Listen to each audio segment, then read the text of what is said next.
It's like one of those, on a very special episode of the Kulturecast, we talk about euthanasia. Good Lord. Boy, we're going to get real serious. This has been a fun month up until this point where it's like, let's talk about unaliving ourselves through the magic of cinema, folks. Jesus Christ. Richard, let's just open this episode the best way to open it. How do you feel about euthanasia? In general? I guess the subject itself. Well, how do you feel about euthanasia and the right to end your own life? Well, I think, euthanasia implies you're kind of doing it to someone else. Right.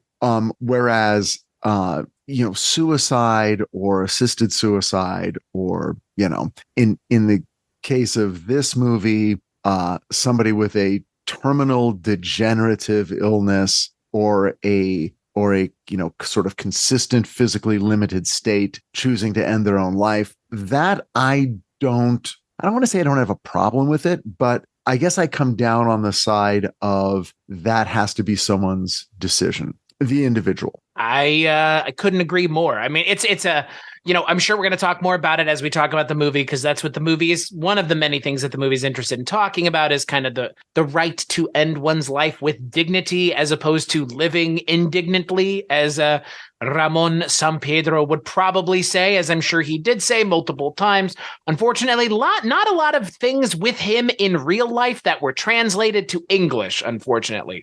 Lots of YouTube videos with him just speaking Spanish. So my Spanish is a little rusty, but on this episode of the Kulturecast, we're going to be talking about the film based on Ramón Sampedro's life, titled Mar Adentro, otherwise known as The Sea Inside. Oh, and so you went on YouTube and looked up the real guy. Mm-hmm, yeah. And it's all in Spanish. That's what I'm saying. Like, if you go and look, there's not a lot of it's translated because it was the mid-90s and just there wasn't in the international in attention, I guess. But there's a lot of video of him speaking Spanish from his bed, just like Javier Bardem in this movie. But on YouTube, they did not translate it or provide. No one jumped in and said, I'm going to put in some subtitles because YouTube is an international platform that other people might be interested in hearing what this guy had to say. No, and all the comments are in Spanish too, which also cracked me up because I was like, oh, so English speakers aren't even watching these videos. That's fine. But on this episode of the Kulturecast, to finish Spanish Language Month, I am also joined by my good friend. You'll find him on a picket line somewhere in the greater Los Angeles area. He is 1/3 of the hosts of Rankin on Bass, your friend and mine, Dr. Richard Hatem. A pleasure to be here. A pleasure to have you. And like I mentioned, we're going to be talking about euthanasia, right to end life,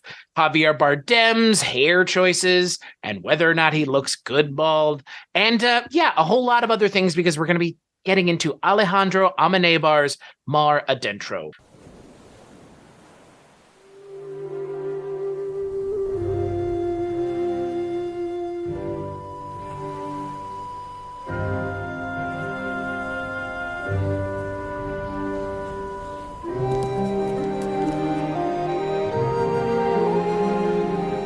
Me apetece, me concentro, doy un paseo hasta el mar, me voy volando.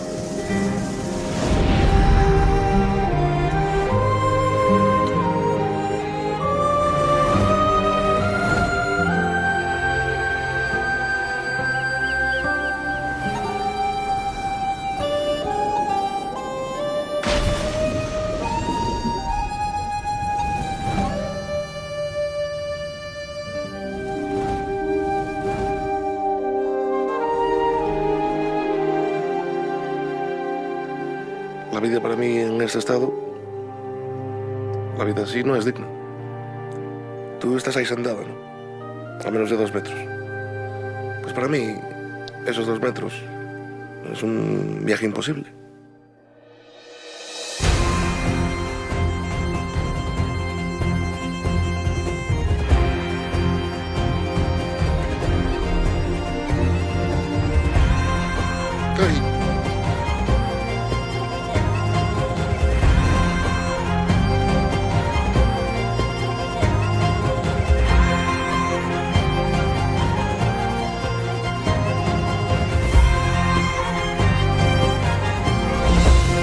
De Ramón Sampedro, ¿verdad?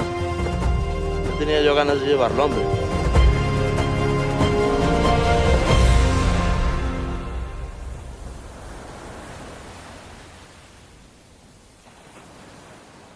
So the film is directed by Alejandro Amenábar, written by the director and Mateo Gil, and it stars the aforementioned Javier Bardem as Ramón Sampedro, a man who spent nearly 30 years trying to end his own life because he got paralyzed in a accidental diving accident that seems like about as bad of an accident as one could have when diving off of a cliff into shallow water. Along the way, he meets an attorney who has a similar degenerative disease, played by Belén Rueda, who is assisting him in his fight to become unalive. And also we meet his family and a local woman in the town. Jesus Christ. Rosa, played by Lola Dueñas, who is ultimately his savior in more ways than one. So, Richard, I'm going to kick it to you first. Had you heard of this story before? Had you seen this film before? If the answer is no, tell me what you thought watching it for this episode. Well, I thought it was great. And we'll get in. I'll have a more nuanced opinion. The end, everybody. I just want to give it a quick thumbs up. So, I'm not going to sit there going, it was boring. He was just lying in bed the whole time. It's a beautiful movie. I mean, and it's sort of, I always have the same journey with movies like this. Starts out with, I don't want to see them. I don't want to see this. I don't want to see My Left Foot. I don't want to see The Diving Bell and the Butterfly. I don't want to see Schindler's List. I don't want to see it. And I don't want to see it. Now, when, 30 years ago, when Schindler's List and My Left Foot came out, I saw those in the theater because my desire to see, popular / expert artistic filmmaking just barely outweighed my feeling of, this is not going to be fun. You and I were talking about James Bond earlier before we started recording. And I remember in my 20s, as I'd be sitting in a theater and a movie would be starting, there'd always be this burst of sadness in my chest when I realized, oh, it's not a James Bond movie. Because at least with the James Bond movie, I know I'm going to have fun. I know the experience I'm going to have. And of course, so I went into this feeling, knowing, intuiting two things. It's about a tragic situation, but it's supposed to be really good. And that is correct. It is about a tragic situation, but I felt it was done with a decided lack of, I don't know what I would call it, sentimentality or an urge toward making a tragic situation even more tragic. I think the filmmakers wisely knew where we would be emotionally coming to this. And so most of the energy was placed in other avenues. Well, let me tell you the particulars of the story. Let me tell you the plot. Very quickly, we're given the actual real life stakes. He wants to end his life, but legally he can't do that. And he's having trouble kind of drumming up the number of supporters he needs to actually successfully do it. He's enlisting a journalist. He's enlisting a lawyer. So we kind of get swept up, I want to say, in the sort of nuts and bolts narrative of, oh, this guy has a problem he's trying to solve, which, by the way, that's how you write a movie, folks. Protagonist has something they want, but they can't get it. And for 2 hours, we're going to see what they do about that situation. And so I give the filmmakers a lot of credit for getting us caught up in his story and not spending a lot of time going out of their way to say, isn't his situation tragic? Wouldn't it be awful if you were lying there in that bed? We get that. We come through the door with that. And so I was swept up in the narrative from the beginning. And I'd say that pretty much held on through the end. No, I completely agree. Obviously, yourself had never seen the movie, had never heard about this case. As Americans, we're probably a little bit more familiar with the Terri Schiavo case, which I think was our kind of right to end life thing for the longest time, at least in Florida in the late 90s, early 2000s.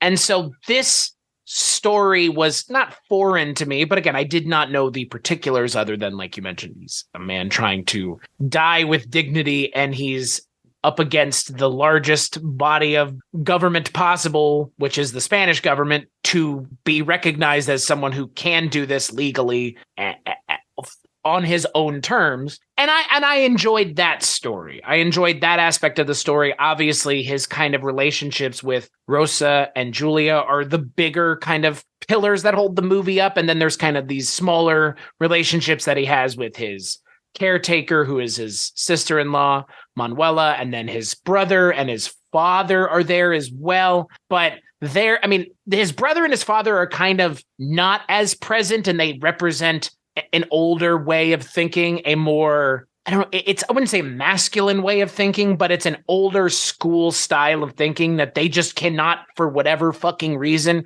understand why this guy would want to do this, even as he sits there as a quadriplegic in bed. And I appreciate that there are a large group of people that he interacts with directly that allows us to kind of understand where the narrative is going and the emotional stakes. And by also having these different groups of people, you can, and them kind of standing in for people or groups of people or belief systems regarding these things, it allows us to have an interesting viewpoint into the way he feels about these things and the way those things affect his life. Because, I mean, we get a quadriplegic Catholic priest at one point. We have kind of the older way of thinking, the younger way of thinking, a more kind of feminine way of looking at it, a more masculine way of looking at it. And I like that we kind of cover all of it. Because like you said, it's not just about Ramón Sampedro. There's a lot going on here that is just kind of presented in a very naturalistic fashion. I mean, that's the thing about Amenábar now, this having been the second movie of his that I've seen. It's very just matter of fact, which I kind of appreciate. There's no bullshit here. Like, he feels the way that he feels, and the story is he feels this way up until the moment he literally gets to do what he wants. And it's not about coercing him in one way or another, but kind of everybody understanding why we can get to this point as humanity. And I think that's an interesting question to ask and an interesting conversation to have. Well, the benefit of watching a movie in a language that is not one's own, and I don't understand, I don't speak Spanish. And so I was able, in a way, the gift of this movie was it allowed me to stand a little bit outside of it and maybe observe a little more of what the director was doing or how I was feeling about what the director was doing. And what I noticed was there were moments of, because, you know, our conversation is, hey, it was very straightforward, but it was not documentary like. No. There were moments of great visual lyricism, and there's even fantasy moments where we understand that we're now in his imagination. Right. We see him get out of bed. We see him able to move. And we even are in his point of view as he flies over the landscape. And it's an exhilarating sequence and ends up at the sea where he meets this woman, Julia, who is the lawyer who has been sent to help represent him. And it turns out that she has her own health issues that will bring her face to face with the exact same questions that Ramón is facing. So in these moments, yeah, we're obviously taking license with realism, and yet at the same time, I guess it's done in a somewhat straightforward way. And because we're so securely in the point of view of Ramón, it feels seamless. We go right along with it. And it allows us to understand a whole range of emotions he's having. And yet Javier Bardem, his performance is not self-pitying at all. No. It's also on the other end of the scale, not cynical, bitter, cold. We're never given the feeling that, oh, well, this guy's soul died decades ago. Let's just finish the job. They pitch his performance, both director and actor and writers, in a middle ground of a man who can love other people, but that does not sway him sentimentally to change his estimation about his own situation that he's been living with for decades. And I kind of appreciated that. There were moments when I expected the narrative to go in that direction, and I thought, oh, that would be interesting if he's very clear on what he wants to do to himself, but when he hears, and in the case of this movie, he's sort of falling in love with Julia, who is this woman who is his lawyer. And when he hears that she has now made the decision also to end her life based on her medical situation. For a moment, I thought, oh, is it going to shift now? And he's suddenly going to go, wait, but I don't want her to do that. Oh, now I understand what everyone's saying to me. And how hypocritical is it for me to not want her to do it, but I want to do it. But, to the movie's credit, it doesn't go there. He understands that desire and welcomes her and says, I understand. And let's make a plan. I just don't want you to do it before me. So maybe we can figure out a way to do it together. And so they make a plan. To your point from before, this is not the kind of movie that I would watch. I have not seen Schindler's List. I have not seen My Two Left Feet, the Daniel Day-Lewis movie, which was he was making, that's what his, MO was these kind of movies. This movie is not the kind of movie I would gravitate towards for a number of reasons, namely the one you mentioned, which is like, I bummed the fuck out for 2 hours. And again, if that's the kind of thing you're into, far be it from me to tell you not to watch it, but it's just not something that draws me in the same way it draws other people in. And that's not to say I don't understand the quality of performances in Hollywood. The quality performances, the hard-hitting performances all often come from these kinds of movies. That's just the way it is. So all of that aside, can we talk about Javier Bardem for a moment? Because where do you come down on Javier Bardem? I'm just curious. Where do your points of reference for him as an actor? I don't have a ton of points of reference, but I do. Anything I've seen him in, I have liked him. And this, I think this is the most Javier Bardem movie that I have seen. And I thought he was terrific. Yeah, look, I've seen No Country for Old Men, as I'm sure you have. Right. And then Goya's Ghosts, which was the movie we watched last month. That was a Milos Forman movie that I had never seen.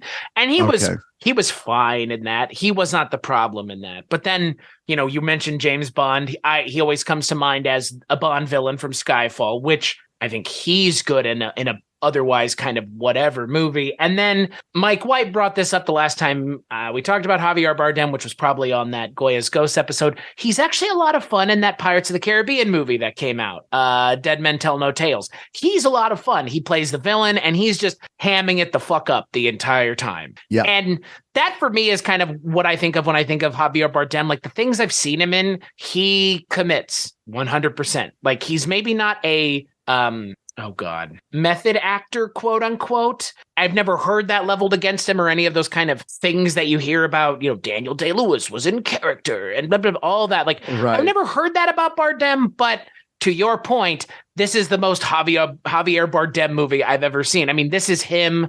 He's the focus. I mean, yeah, in No Country for Old Men, he's kind of the focus too. But this is if this were made in the States, he would have been nominated for a Best Actor Oscar, and he might have won. But It was nominated for a foreign film Oscar, which it did win. So that's neither here nor there. But that's the kind of movie that this is. It's a very serious movie. Yeah. And I wondered about that. I didn't look it up, but I was wondering if it was best foreign film or if and I'm sure he received other accolades for it. So that's great. Yeah, I've always enjoyed him. I thought he was terrific. He plays two ages in the film. We do get just a little bit of him at the age he was, which is pretty like early 20s, I think. Early 20s, when he's in the accident that causes him to be paralyzed. And then, the vast majority of the film is 30 years later. So he's in his mid 50s, I guess. Looks a little older, probably because I think when you're in that physical state, your body ages a little differently. Right. Or there's other residual physical effects besides being paralyzed that, as your body deals with that, other things happen. But anyway, all that having been said, he is wonderful. And by the end of the film, I was crying. I mean, that doesn't happen a lot, but as it was happening, as I was watching the movie, it was very clear to me that I was in the point of view of the people who were realizing after this long, difficult stretch of time that they were saying goodbye to him for the last time. Toward the end of the movie, he does leave the house that he's been in for the entirety of the movie and goes to another city where a person, and we'll get to, who and why, is ultimately going to assist him in this process of ending his life. And when that happens, you're crying because you have come to know him as a human being. And so you can identify with his family, especially his nephew. That was the part that really killed me, Javi. And you understand that even as it must have been a horrible burden to take care of him, they did it because they loved him. And that angle of the story is addressed when the Catholic priest, who was also a quadriplegic, comes to the house to try to talk him out of it in a scene that is actually very, very funny. A whole sequence. Yeah, no, and the way that they frame it with Javier Bardem refuses to come out of his bedroom to come and talk to this quadriplegic priest who they had seen on the TV, kind of in what I would consider to be talking down to him and his family and kind of speaking from his experiences, but kind of projecting it onto them. And so they have this like church boy running up and down the stairs, delivering the messages back and forth in kind of a weird game of telephone. And he is the one sharing the argument for them. And yeah, I mean, it's an interesting scene. I mean, it's an interesting scene, the way that it's done, but it also, I mean, it goes to further reinforce the expectations of the character and his just unwavering belief in like what he believes in, even in the face of a literal priest who is sharing the same experience. Well, the same experience as the priest believes he's sharing the same experience as Javier Bardem. But it's that thing where he's like, you know, you can speak for me, but it's more you're speaking for yourself, projecting onto me. Like, right. And the young man who's probably, you know, again, 20, early 20s, maybe late teens, that character who's, you know, I mean, it really is very funny. It's like, okay, tell him that I get to do whatever I want. And he runs downstairs and the priest is like, well, you go up and tell him. Right. And the kid's running up and downstairs. But the great thing is, at a certain point, you see the kid, as he's relaying this information, you can see that he's not just parroting the words, he's actually being convinced. So when he runs down and talks to the priest, you see him just in a small clip, because it's sort of a montage at a certain point, actually sort of arguing the point as if it is his own opinion to the priest, and then running back upstairs to try to then represent what the priest is saying. It's a really lovely moment. And then ultimately, Ramon just shouts downstairs, you know, so he can be heard. And then the scene twists and actually becomes very poignant because Manuela, the sister-in-law, who you get the feeling is primarily in charge of Ramon's physical care, bathing him, cleaning him. I mean, all of the, you know, sort of indignities of being completely physically helpless. And she's in charge of all of that. And she says to the Catholic priest, you know, when you were on television, you said that we don't love him. And that's the reason that he wants to end his life, or that we're not stopping him. We don't love him enough. We don't love him enough. And she basically says, you're terrible. And fuck you. Right. She doesn't say those words, but that certainly is the attitude. It's like, we've been here for decades taking care of this guy, and you're on TV making political hay out of a situation that actually affects real people. And you come here to argue with him, but you did not come here to really learn the situation. And that's so great, because the movie was made in 2005, but man, that's never been more true than now. People who use media to pontificate about topics they know nothing about, and people they've never met. And so that moment lands really, really just square in the middle of what we're living now. Well, and it's interesting. I mean, you mentioned he shows up not to listen. He doesn't want to listen to what Ramon has to say. He goes in there with his agenda to go and tell Ramon how it is and what he can do to fix it. And, you know, look, I mean, realistically, this movie is about several things. It is at times about someone who's quadriplegic, but it also is about mental health. And because, again, I mean, some of the people that are dealing with right to end life and assisted suicide aren't necessarily dealing with a visibly physical impairment. They may be dealing with other things. And so it's interesting because you mentioned it. I mean, the idea that, you just get better, just be happy and just think happy. And you need to find someone who loves you is all, and that'll fix everything. It's like that when you say that to someone who's been dealing with this for 30 years, that feels a little childish. It feels a little like not child. I guess maybe child is not the best word, but it feels a little naive and infantile. You bring up a really good point, because outside of something like Alzheimer's or advanced dementia, think about a psychological state, because, people do have mental illnesses and they suffer with depression and anxiety and stress and trauma so deep it affects them physically. I mean, this is real. I think we all know this is real, and that people go to therapy, but people also take medicine. Maybe they're schizophrenic, bipolar. I mean, there's things that people are struggling with that are more or less, let's call them, diseases of the brain. But if you look at those people while they're walking down the street, they don't look any different. Now, Javier Bardem is in a bed. His hands are curled up like claws. And when that person who cannot move, who clearly seems diminished physically, wants to kill themselves, wants to end their suffering, I think there's a larger percentage of our sort of personality that says, oh, I get that. But if you see a person who can physically maneuver through life, but who tells you, I am in psychological pain all the time and I want to kill myself, I think we recoil a little bit. And we do have that attitude of, well, now hold on a second. You're in a moment of emotional stress. Don't kill yourself. It'd be like if someone is like, oh, my girlfriend just broke up with me, I'm going to go kill myself. You'd say, oh, hang on. You're not going to feel the same way in a week, a month, a year.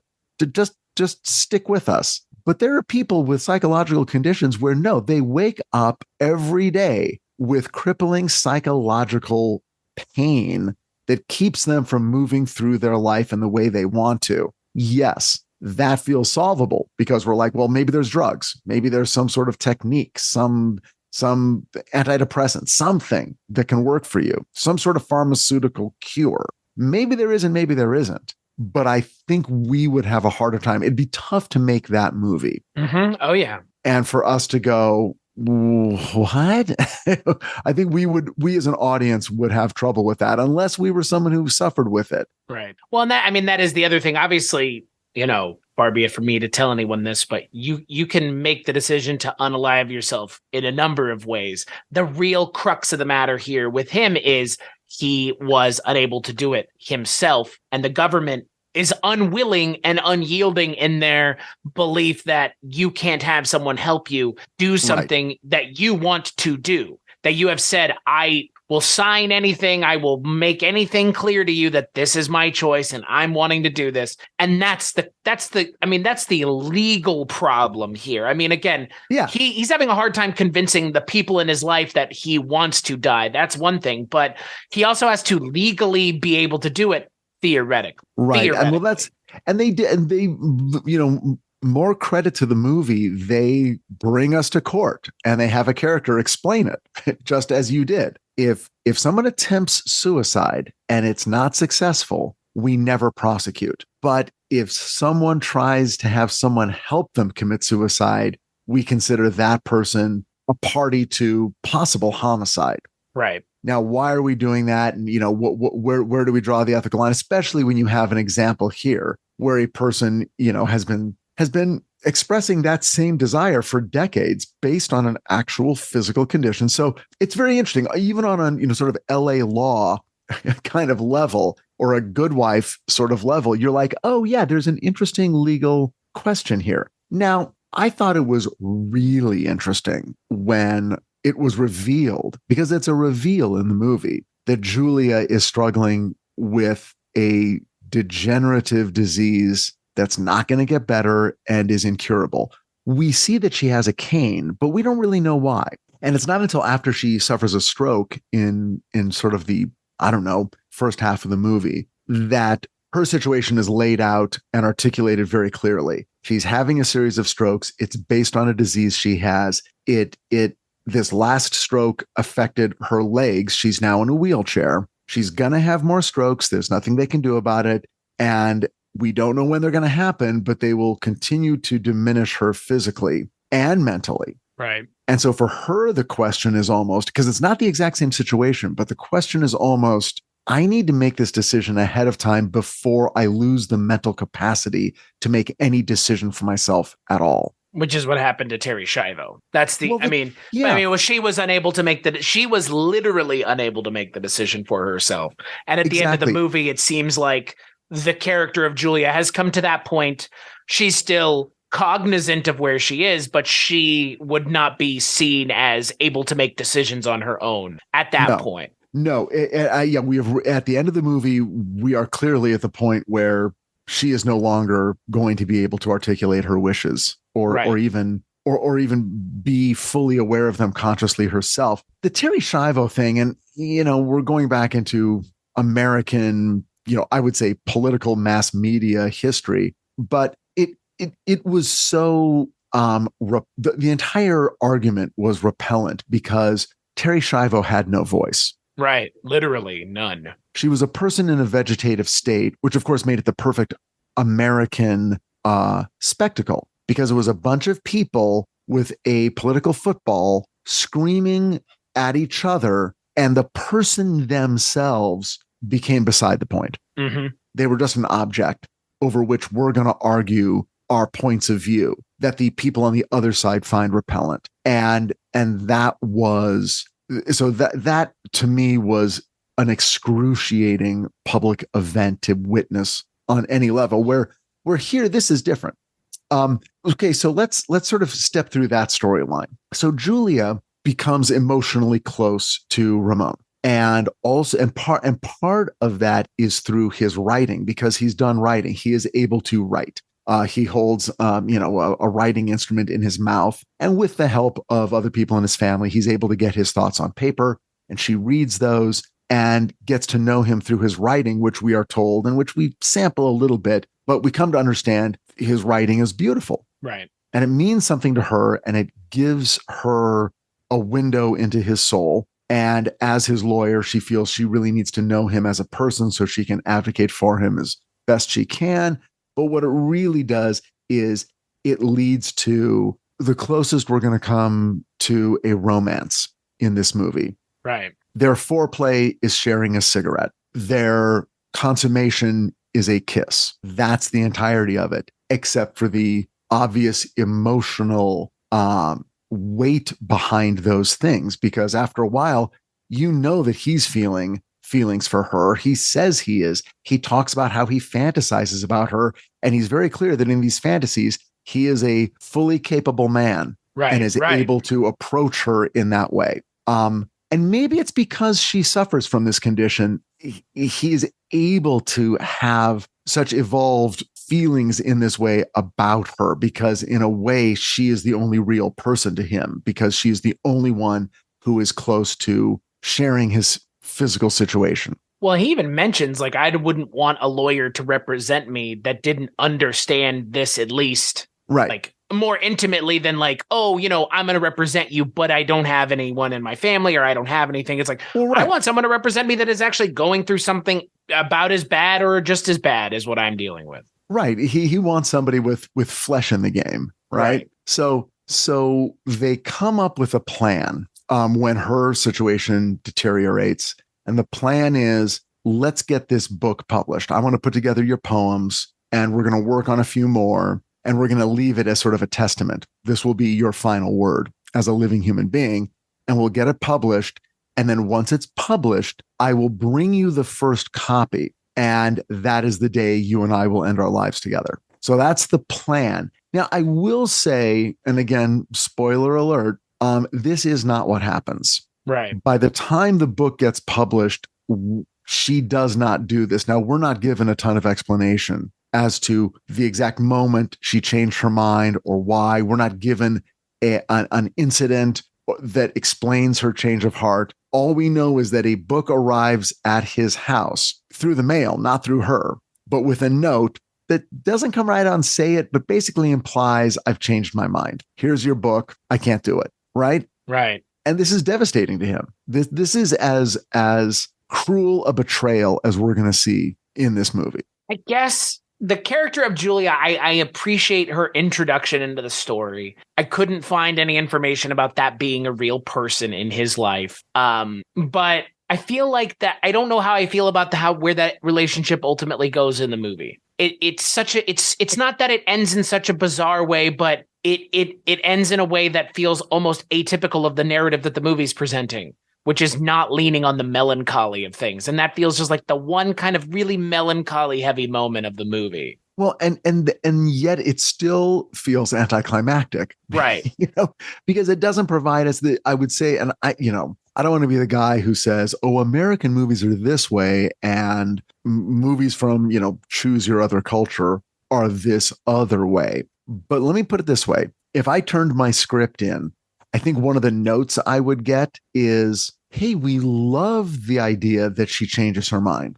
That's awesome. We have no complaint about that. We just want to know why." So could we have the scene where we see the decision and we understand, oh, because of this, she changed her mind. Now we know why she does what she does. They don't provide that for us. And when it doesn't get provided, when that information doesn't come through, I just assumed, oh, well, that's probably just how it happened in real life. And maybe the audience, the original audience for this movie, sees it and already knows the story and knows it well enough that they don't need a lot of explanation. But I was left a little like, oh, there's probably more to this. We're not done with her. We're going to see more of her. She'll come back. Well, she doesn't. Not to him, at least. No, and I mean that scene at the end of the movie is really heartbreaking because she goes, "Oh, Ramon who?" And it's like, right. Oh man, and it's like that. I'm not saying that moment doesn't feel earned. It's just like I almost could have done without that moment even. Like, I don't know, like I get that we had to see the note that he wrote and we had to get that beautiful VO that's provided at the end. But like, was Ramon right in the end or was Ramon wrong? That's the question. Because like the character of Julia is what? Well, about any of it. Because again, I mean, he spent 29 years of his life trying to end his own life and then became emotionally attached to a woman who he kind of went all in on. And then it ends up kind of falling apart in the end. So it's like, if this movie had gone a different way, one might say like, well, Ramon was validated. Like it was all just a constant hell that he was waking up in, even up until the end where he was promised one thing and another thing happened. Or was he right in the sense that he got to share those moments, even if they weren't shared to the fullest of their ability because he was paralyzed? Well, yeah, it reflects on a couple of subjects within the film. One is the gravity of what he is asking of other people. So he has two women in his life, if you will. The other one is Rosa, who shows up and presents. She's got two little kids, and she is compelled to go see him, but she is definitely on the side of don't do this. I don't think it's a good idea. Okay, but she, but she's clearly a nice person. She's not there with a big agenda. She's just expressing an opinion. And one way or another, they become friends. Right. You never expect that Rosa will ever change her point of view. So we're not expecting that of her. And that's not really part of the narrative. Right. We think that's what Julia's for. Well, it turns out in the end, Julia can't do it. Okay. For whatever reason. Okay. And that's kind of nice because it says, all of these people live on a spectrum of their commitment to their own ideologies. What we respect in Ramon at the very end is that he stayed true to it. And even that is questioned by even Janae at the end says, I support you, but don't just go through with this because you said you would. And don't do it because you're afraid if you don't, you're going to disappoint people who are politically aligned with you and with this subject and this issue. And his response to her is, really, you too? Even you at this point are questioning me. And she's like, I'm sorry.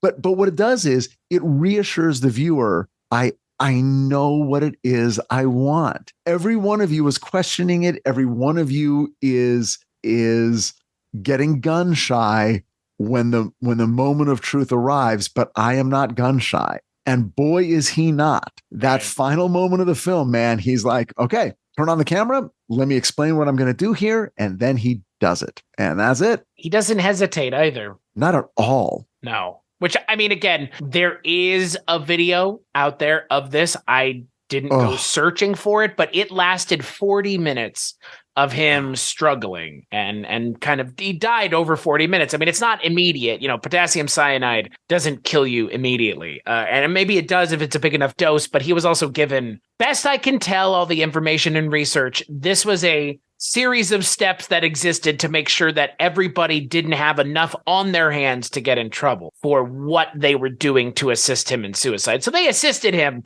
It's just, death by 1,000 cuts, essentially. Oh, that's interesting. So it was, nobody had the full, let's say 200 milligrams. That's the amount mentioned in the movie. But if anyone was ever caught with that amount on them, they would then be legally, liable for committing a crime for having that much of a controlled substance. I get that. So you're saying in real life, everyone had a much smaller amount and they sort of added it all up, hand to hand to hand to hand. And then ultimately someone added water, and then someone else took the glass into the room, and then someone else put the straw in, and then someone else pushed the table up to his mouth or whatever. That's what it feels like we're sort of working with. The sort last of a person Murder on the Orient Express. Right. Okay. Rosa in real life is the one who provided him the drink with the straw. So right. In real life, she is a facsimile of a real person who 7 years after it happened, which is the statute of limitations, she came out and said, like, I fucking did it. So what? Like, that's what he wanted. And that's the thing, like, that's the thing about this movie that I do appreciate, is it's the thing that you've mentioned already a couple times, which is the lack of sentimentality. Like, this guy wants to die, and that's it. Like, right. That's it. Like, he can wax poetically about love and life and death and all these other things, but there is a unique singular focus in all of his actions leading up to the one action that he takes at the end of the movie. Right. And, I had a question about Rosa and her sort of character arc from, I don't think you should do it, I love you, we should get married. She's sort of living in that world. And you kind of feel like, well, again, that's the sentimental point of view. Right. So then ultimately, though, she says at the end, she's like, you said that anyone who truly loved me would help me do this. And then I realized I do love you. Therefore, I guess I'm going to help you do this. And once she's in that psychological frame of mind, she's not struggling. We don't see her have a moment of doubt. She's just like, okay, I guess this is what, if you want proof that I love you, then I will give you the proof. I will make this happen for you. And then she does. And I think it's interesting that that's kind of the conceit of the character in the end, is like, if you love me, you'll respect my wishes and let me do this. And I mean, again, it's obviously such a case-to-case basis, but for 28 years, you sit and say that, like, it's just so wild to me to think, like, again, because put yourself, when I was watching this, I wasn't putting myself in Javier Bardem's shoes so much, because I feel like if I was in his shoes, that's harder to understand. But if I were the family member of someone, I would do whatever they asked me. If I could begin to try and understand and have an inkling of a knowledge of what's going on and understand why they're doing what they're doing, then I wouldn't hesitate. What's the point? Right. Well, it's a different, here's where I say it's a different culture, but it is a different culture. Spain is a Catholic country. Right. It just is. Right. That's the predominant moral paradigm within which the people there live. And I'm not saying every last one is a Catholic or the same kind of Catholic or as devoted as the next person, but that's the reality. And that's the landscape upon which this argument will always be held, which is why we didn't see a lot of politicians. We weren't watching their version of Republicans and Democrats. We got a Catholic priest. That's who the outside voice was, who came in and said, no, don't do it. It's not okay. But at the same time, other people just approached it from their own emotion. How do I feel? And that's why I think the brother, in a way, was the most dug in philosophically against this. Ramon's father was emotionally against. I think Ramon's dad was like, I get it. I'm not even saying he's wrong. I'm saying to watch a child die is bad, but to watch a child die who wants to die is even worse. So for him, we get his emotional stance, which is heartbreaking. Manuela, the sister-in-law, I think respects him and won't help him, but won't stop him. Right. And then Javi, the nephew, I think he was presented in this really great way as not a hugely intellectual presence, but a more physical presence. I'm the guy who will help you redesign your wheelchair.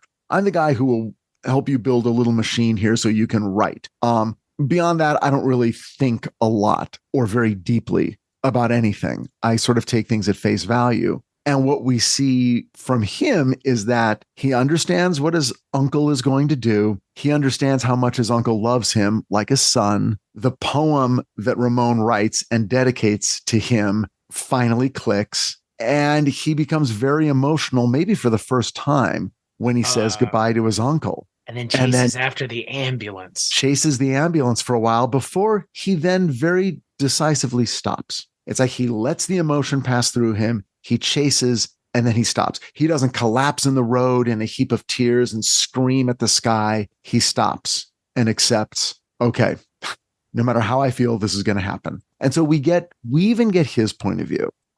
So everyone sort of checks in, again, along a spectrum of how they feel about it. And a lot of their feelings obviously are about themselves. I don't think anyone intellectually goes, this is wrong. It's like, we get it. And God forbid we're in that situation, we might feel the same way. And even Ramón says, I'm not speaking for all paraplegics or all quadriplegics. There might be others out there who value every second of life. And we only get one moment of emotion from him in the middle of the night. And I think it's after he gets the letter from Julia, where he sort of has this brief outburst where he's like, what is wrong with me? Why can't I just appreciate what I've got?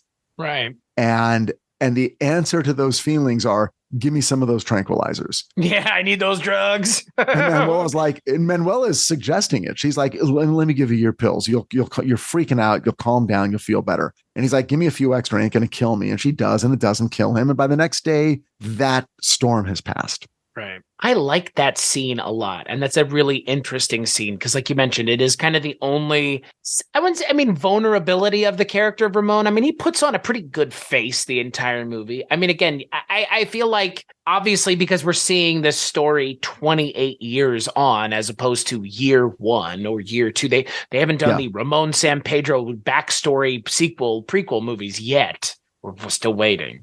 But because we're so far along with his character and so far along with the narrative, entering it almost in media res in a lot of ways, it allows us to see a more fully formed character who is dead set in his ways, no pun intended. Like, he is unwavering, and it's interesting to see that in a movie. Because like you mentioned, in a lot of these other kinds of movies, especially biopics or other films on this topic, there's like that moment of acquiescing where it's like, well, am I not doing this? Like, should I not be doing this? Like, and it's like, this movie doesn't have that. This movie has the scene of, why the fuck can't I stop wanting to feel this way? Which is such a weird way to tackle it, but it makes sense in the context and scope of the way the movie is presenting the narrative of Ramón. It makes perfect sense because we haven't seen him break at all throughout the entire movie. And it's not linear. He has this one moment of doubt,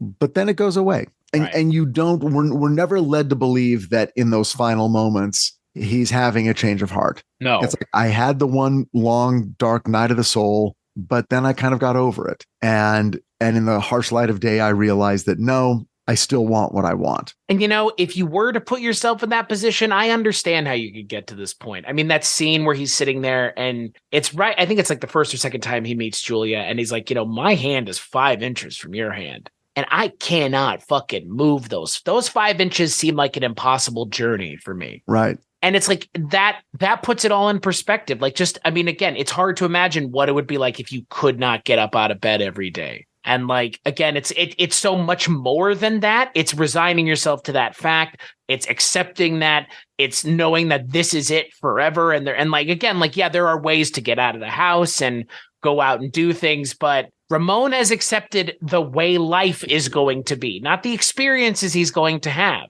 but the way his life is going to play out is you will always be someone else's ward. You will never be able to take care of yourself, and someone will always be there for you in a weird relationship of, again, because I mean, they say it in the movie. He's like, you might be a slave to your quadriplegicness, but we're a slave to you because somebody has to take care of you. And, calling it being your slave is very hyperbolic, but there is part of that in this narrative of the people around you in your life are now responsible for taking care of you.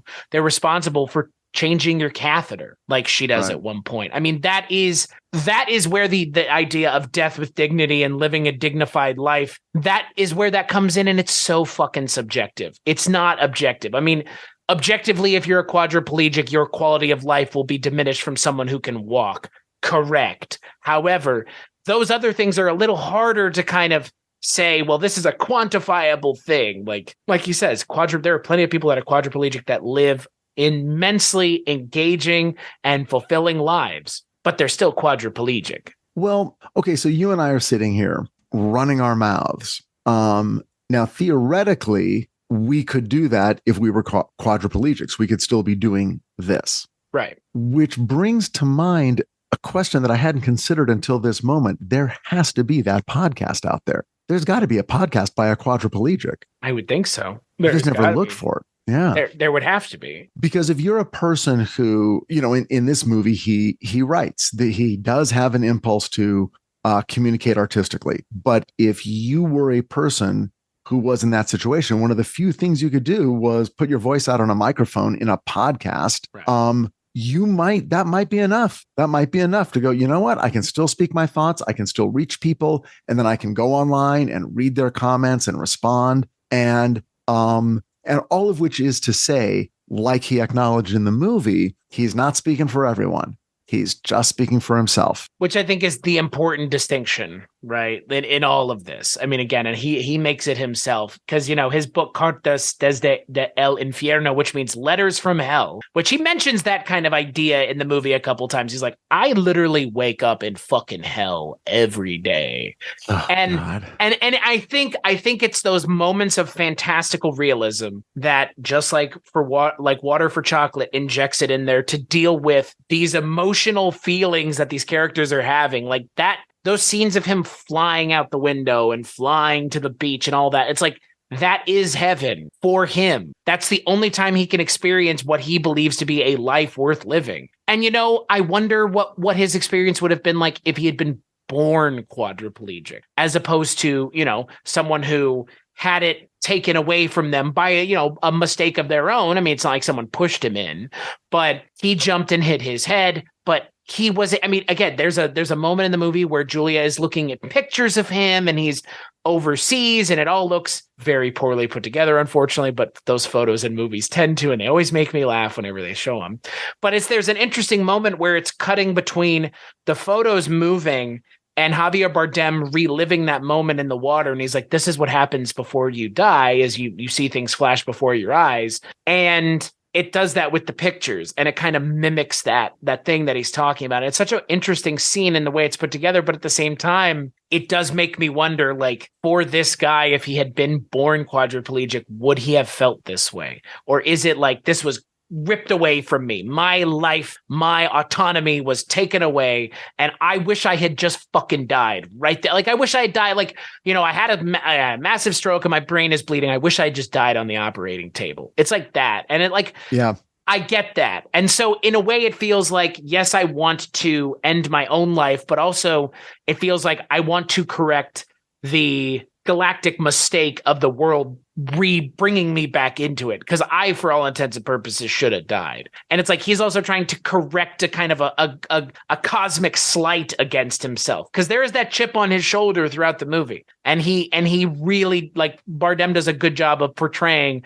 someone who's just fucking fed up with not people, but just his current place in being. Yeah. And you get the impression, or I did, that it was his brother who kind of pulled him out of the water. Right. Which might speak to their sort of intractable relationship, because on some level, maybe Ramon blames him. It's like, if you had not come and rescued me, my suffering would have been over. But instead, you rescued me into a life of hell. Right. That you now say you don't want me to escape from. So right, which is fucked up. Like that's the part of this, like that's the interesting part of this movie. I'm not saying that this movie isn't interesting altogether, but that's the interesting part for me, is there are these weird character interactions that are just so strained by situation, not by choices. Like his brother, anybody would make that the same decision. You see someone face down in the water, you'd pull them out of the water. And it's like, you don't know. He didn't know. Right. Exactly. He hit his head. Right, exactly. And so I like that idea of these relationships are also being dictated by like outside forces outside of their control. And it feels like some of the people in his life just keep making poor decisions for him as if that will somehow change what's already happened. Right. And one of the ways that we understand his commitment to his idea and feelings, and again, this is to the movie's credit, he never raises his voice. No. There are no shouting arguments. There's no, we never see him get red in the face and wish he could leap out of bed and punch someone. He's very calm and composed about his decisions. Right. And that scene in the courthouse, because we've kind of mentioned it, is just, I think if there's a villain in this movie that's painted the most negatively, I mean, the Catholic Church is, I think, painted in a rather kind of stereotypical light. Like that's going to be the way the church would react to this. But the government of Spain, the Spanish government, is painted in such a negative light. Like overwhelmingly negative. And like, that's what happened. So they deserve to have it portrayed that way, but fucking come on. Well, it's like you're stuck in this bureaucracy that will not take into account the particularities of your situation. It's like ragtime. They refuse. His lawyer says, would you allow him to speak for 3 minutes? This is one thing he can still do. Let him speak 3 minutes. And they're like, but the law doesn't provide for that. So we literally will not hear his voice. We will not consider his feelings in this matter. We're just going to go by the letter of a law as if he does not exist as a human being. And so based on that, and it's usually technicalities. I mean, every time his case has a setback, it's like, well, you filed through the wrong jurisdiction. Well, we've ultimately said that, no, unfortunately, sorry, we can't, talk to us again in 5 years or whatever. Like there's almost no emotion. And that's what makes it so appalling. There's no judge says you should appreciate the sunshine and the cry of a child and the laughter of a dog. And, like no one, it's just like, well, sorry, the law says no. So the answer is no. Next. Right. And it's a little ragtime-esque in that kind of bullshit bureaucracy. Because in that movie, it's, he's going back and forth, getting the paperwork. And it's like, no, go to this person. No, talk to this person. No. It's like, and this is what happens when the government is making decisions without any sort of empathy for the people that are actually having the decisions made about them. The human aspect of this is gone, because any one of them could have said, we can make a special arrangement for right now to let this guy speak for 3 fucking minutes. And nobody opens their mouth. Nobody says anything. And it's that just like there's a lack of empathy that you feel from the government. And again, it's very faceless throughout the movie, but that's the one time you get to put a name and a face to a person. And again, the Amenábar does a great job of showing you like the lack of empathy that these kinds of bodies tend to have. Right. And they, in the movie very smartly does not have him begin to shout in the courtroom, I will be heard. And again, have a big, beautiful Oscar bait moment. He doesn't do that. What they do instead early in the movie is he explains his own sort of emotional demeanor. And he says, when you're in this situation, you learn to smile through the pain. When you are completely helpless and dependent upon other people, you smile through the pain. And so in that moment, when he is dismissed from court and it hasn't gone well and he's smiling, you don't think that he's misunderstood what's gone on or that he's gone mentally simple. You realize he's experiencing pain. And often when we see him smiling, in that moment, we realize he is experiencing emotional pain. And again, those are the moments where Javier Bardem as an actor is the perfect person for this role. Like, yeah, again, like having seen him in so many other things, playing essentially villains for the most part. I mean, I think the 3 things that were mentioned, Pirates, Skyfall, No Country. Those are all villainous roles. Right. This is, and even Goya's Ghost, he's kind of the villain of that piece. Like, this is the first time I've seen him be like a purely, like, I mean, sympathetic is an interesting word, but I think a character driven by something that is less nefarious, as poisoning half of the world or killing someone or something. This is just, Javier Bardem is I mean, look, this should have had him nominated for an Oscar. And I know we always talk about how bullshit all of that is, but this is the kind of role that you get nominated for. Like, right. And doing it this well, not embracing the biggest aspects of these roles that you tend to expect, which is the yelling and the screaming and the emotional outbursts. It's played very quietly too, which I think benefits the movie overall. It makes it a much more interesting movie and a less kind of, I don't know, aggressive and abrasive film. Because I mean, Javier Bardem can do it with the best of them, but it makes us love his character more that he's able to withhold and stick to what he's doing without letting it get in the way of being kind of intelligent and rational. The movie gets out of our way and allows us to process things each moment as it happens from everyone's point of view. Right. And that's its strength, because there are so many different ideas and points of view and ways to look at this situation. And the movie does not tell us what to think or feel. It simply presents it and we come to our own conclusions. The other thing, the brilliance of casting Javier Bardem, is that he is so charming. We're happy to be in a room with him, and he can do more with 10% of his body than most actors can do with their full use of every part of their body. So we're in good hands, so to speak, with him presiding over this. Again, what I would say to a listener who has not seen the movie and is even now considering seeing it is, it's definitely worth seeing. It's not the uncomfortable, unbearable, relentlessly depressing movie you might think it's going to be. It's emotional, but you are engaged, and Javier Bardem is engaging, and that's what makes this a trip worth taking. And Javier Bardem and Amenábar had never worked together before either. It's just, there's a level of quality to this movie that, I mean, we kind of talked about it a little bit, but ultimately this is a movie where we spend about an hour and a half of a 2-hour movie in one room with one guy and other people talking to him and him interacting with them. And it's still imminently more compelling than a lot of the things that are coming out right now, or a lot of these kinds of movies even tend to be. And again, I think it's just, like you said, the movie does a good job of letting us, the audience, receive what it's sending out there and giving us the opportunity to do it as an audience, as opposed to telling us how to do it. And that's just quality filmmaking. Yeah. Really, the only time I winced and looked away and was sort of like, oh, please don't show this to me, I don't want to see it, was the final moments where, after he had taken the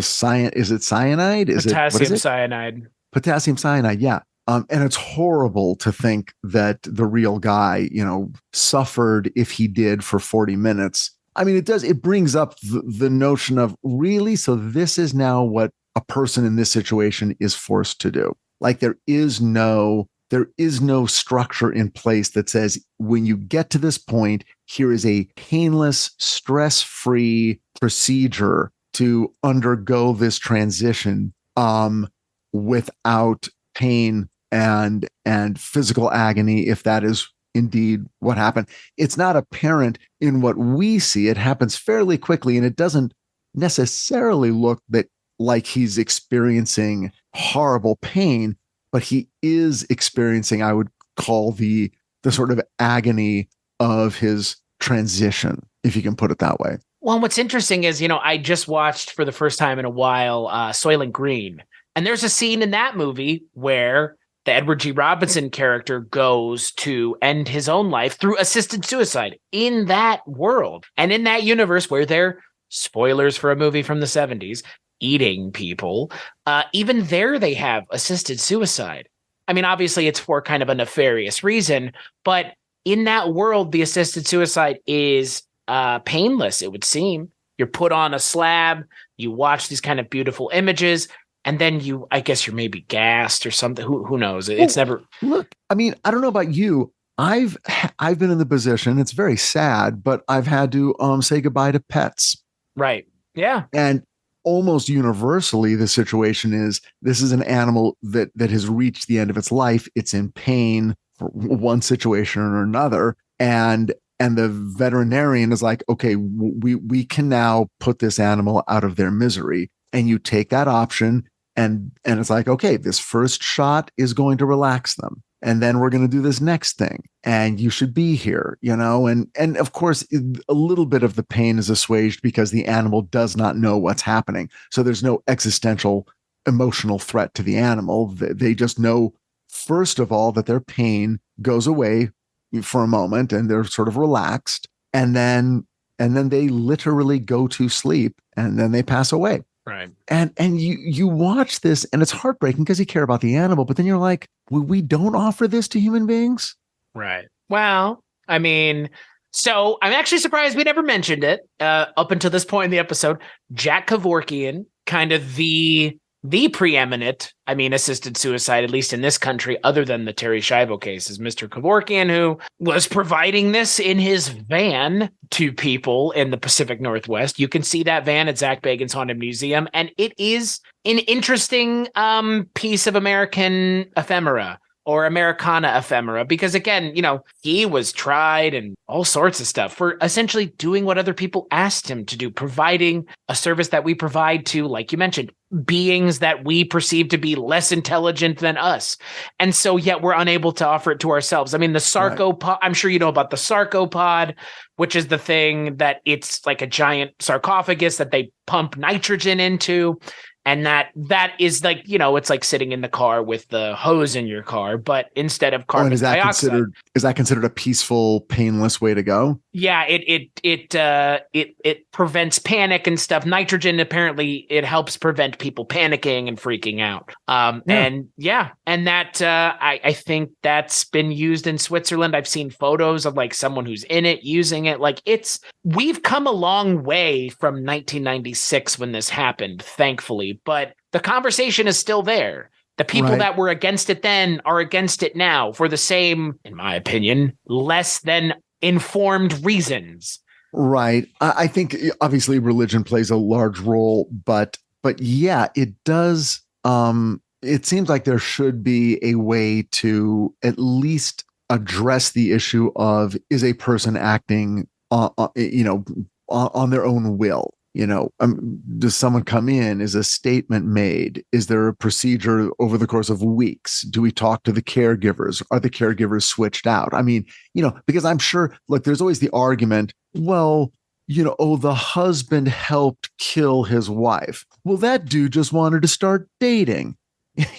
There'll always be an argument. It's like, right. Well, sure, the caregiver helped kill them. How many diapers do you want to change? How much of your life do you want to waste on someone? Of course, they had a motive to want him. They probably convinced him to do it. And it's like, okay, I get the argument, but still more, I get the argument of, hey, person's got a terminal disease, person's got a painful disease, person's got a degenerative disease. They're never going to get better. We know that. They're not just depressed today. Shouldn't there be a way a person can address that without legally implicating their loved ones who may also want what is in this moment the best for that person? Well, and obviously, there's an argument to be had about it being a, quote, slippery slope, unquote, should euthanasia. And again, like, I get it. You get it. We all get it. I just don't think involuntary euthanasias are going to be happening en masse. Not in the way. Yeah. Again, like, we've had genocides and other things that you could concede are involuntary euthanasias. But that's different. I don't know. Well, they are literally different situations that come about, in different circumstances. Right. That's it. It follows the argument of, oh, well, if we legalize gay marriage, pretty soon everyone's going to be marrying their sister. Or their pets. They're going to marry a dog. Now you're going to marry a dog. Well, why couldn't you marry a dog? And my response was always, you know what? If a giant percentage of our population suddenly stands up and says, I demand the right to marry a dog, my dog, and thousands of people over a course of decades are marching in the street demanding the right to marry Just a the dog. one street, just the one street, though. There's the one. I like that, marching in the street. This In the group of street. people. The large metaphorical street. Okay, the streets. But you know what? Then I will sit down and I will grapple with that. But for you to say that a human situation that we know exists, where a class of people have been arguing for a part of their own humanity, again, for decades, and it hasn't gone away, and we've seen it happen, and nothing bad's happened, that's when you've got to go, your slippery slope doesn't exist. You're using rhetoric to ruin someone's life. Right. Hey, we do that all the time. That's the fun part. I mean, I think for me, ultimately, this movie opens a lot of questions. It doesn't answer a lot of questions, but it gives you as an audience member an opportunity to really sit in the room with someone who had this happen to them in a way that you can then see, hopefully, the kinds of conversations they may have been having, the kinds of emotional turmoil that they're going through and the other people in their lives are going through, because the likelihood that any of us get to experience this is very low. Thankfully, there are not a bunch of people who are being, paralyzed quadriplegically around the world, but there are. And to understand the human experience fuller, I think something like this is important, because this is the kind of experience that hopefully none of us have to deal with firsthand, but it asks us questions about ourselves that we would not ask otherwise. So, Richard, final thoughts on The Sea Inside? Well, once again, a movie without this podcast, I would have no reason or possible desire to see, but that's why we're lucky to have podcasts, because I saw it and I am glad I did. And I would highly recommend it to anyone who is even partially thinking they might be curious about seeing. No, I'm right there with you. I enjoyed this movie immensely. It's, again, ultimately, I think you said it best. This is not the kind of movie I would seek out. This is not the kind of movie I would watch on my own. But in a lot of ways, that makes it a little bit more rewarding. And it kind of opens my eyes to the other kinds of movies. And I just don't gravitate towards these very big, dramatic films. And I enjoyed this one immensely. Clearly, you did as well. And Javier Bardem. I mean, again, it's good to see him in something where he's not snarling like a villain the entire time. Right. My God. So on that note, we'll take a break and we'll play a preview for the first episode of Jess-Fired July.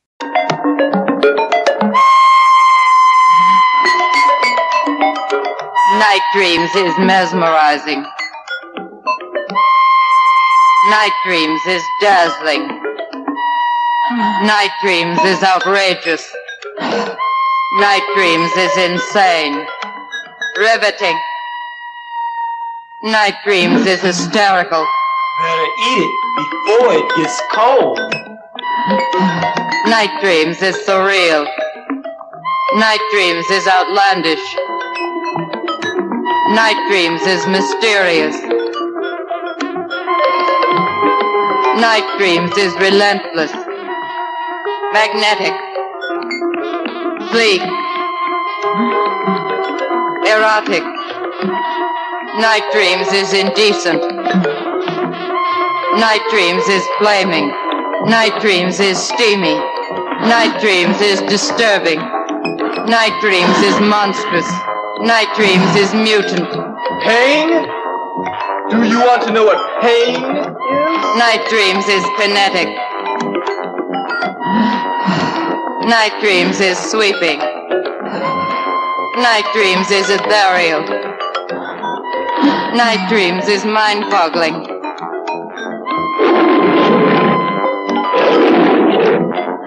Night Dreams is shattering. Her libido is completely out of its cage. Night Dreams. Erotic films will never be the same. So in July, we're going to be talking about surrealist films, and the first one we're going to be talking about is Night Dreams, and we're going to be joined by Heather Drain, because it's a Steven Sadian film, and there's a word through the grapevine that Heather Drain is a huge fan of Steven Sadian, so we'll be addressing that and more on that episode. Until then, Richard, where can people find you in an answer that's not problematic? Just kidding. Just kidding. Where are you, Richard? I am still on the picket line. We're coming to the end of our second month. Writers Guild on strike. Fuck, second month. Jesus, where did the time go? We're recording this in late June. By the end of this month, we'll know whether or not the Screen Actors Guild was able to secure a good deal for themselves that they are happy with, or if they're going to be joining us on the picket line. So we'll see. We won't know for a while. Because we don't know about how those negotiations are going. They take place behind closed doors. So anyway, that's where I am, but I'm keeping myself busy with my family and my friends and on podcasts. It's true. We do Rankin on Bass together and this and other things. We do. Yeah, we do. And other projects that are currently under wraps, but we'll have more information in the future. Yeah, we will. Yeah, we will. As for me, you can find me on Weirding Way Media, where Richard's wife does a show, 80s TV Ladies, who he always forgets to plug, but I'll mention it for the. Hey, that's your job. It's your job. Okay, fair. Also fair. One could make the case it's also your job, but I see why it is also my job. It was 80s Day. Because we do theme days on the picket line to keep things fun and interesting and to keep people, spirits up. And it was 80s Day where you wear your 80s fashion and blast 80s music. And so we did that. And that's when Susan joined me on the picket line so she could pass out cards for 80s TV Ladies. I love the fucking hustle. But yeah, you can find 80s TV Ladies, The Projection Booth, Rankin on Bass, the show that Richard and I host with Mike White, all at weirdingwaymedia.com. Yeah, and if you head on over to Patreon, you can get in on the $5, $20, or $50 levels to support the show and what we do over here at the Kulturecast. Richard, thank you so much for joining me. Thanks for having me, man. I'll be back again soon, I hope. And as always, we'll catch you on the next episode.